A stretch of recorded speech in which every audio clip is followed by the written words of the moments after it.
Hello guys, ఎట్లా ఉన్నారు? I hope you people are doing cool. మా హాస్టల్ దగ్గర పెద్ద శంఖం పూల తీగ ఉంటుంది. ఈ ఫ్లవర్స్ని చూసిన ప్రతిసారి నాకు బతుకమ్మనే గుర్తొస్తుంది. రేపు చిన్న బతుకమ్మ స్టార్ట్ కాబట్టి మన వాళ్ళకి ఆల్రెడీ ఆ వైబ్ స్టార్ట్ అయి ఉంటుంది. చాలా అట్రాక్టివ్గా ఉంటాయి అండ్ హెల్త్ బెనిఫిట్స్ కూడా ఎక్కువనే ఉంటాయి కదా ఈ ఫ్లవర్స్కి. దీన్ని పెంచుకోవడానికి పెద్ద కష్టపడాల్సిన అవసరం లేదు. జస్ట్ సీడ్స్ వేసి కొన్ని వాటర్ వేస్తే చాలు, అవే పెరుగుతాయి. బట్ ఆ తీగ పైకి వెళ్ళనీకి ఒక సపోర్ట్ ఉండాలి అంతే. మొన్న మా దీనా నేను బ్రాడ్వేకి వెళ్ళుంటిమి అని చెప్పిన కదా, ఎడపల్లి మెట్రో నుండి వెళ్ళుంటిమి.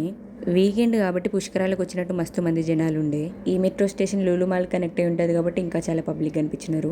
అప్పటికే లేట్ అయింది కాబట్టి మేము ఇంకా టికెట్స్ తీసుకున్నాము. ఎడపల్లి టు ఎంజీ రోడ్ వరకు. బ్రాడ్వే ఎంజీ రోడ్ దగ్గరే ఉంటుంది. మెట్రో ఎక్కడైనా మెట్రోనే కాబట్టి సేమ్ మన హైదరాబాద్ మెట్రో లాగానే ఉంటుంది. కేరళలో కొంచెం కొబ్బరి చెట్లు ఎక్కువ ఉంటాయి కాబట్టి ఆ పై నుండి వెళ్తున్నప్పుడు వ్యూ మస్తుగా అనిపిస్తుంది.